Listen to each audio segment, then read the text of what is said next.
Magandang araw po mga boxing fans natin dyan. Kumusta po? Boxing update po tayo. Quadralas Janvel Casimero ang nag-isang angas ng Pinas. Kumpirmado na ito mga idol na akyat ito ng featherweight division o 126 pounds mga idol.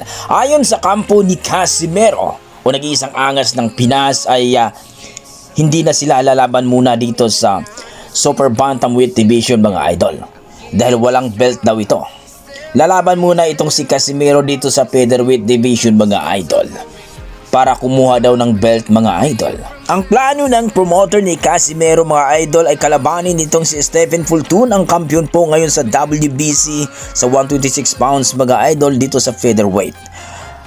Kung magkasundo daw sa presyo mga idol ay kalabanin daw nila ito. Operan daw ito ng malaki ng kampo ni Casimero para mapalaban ito mga idol.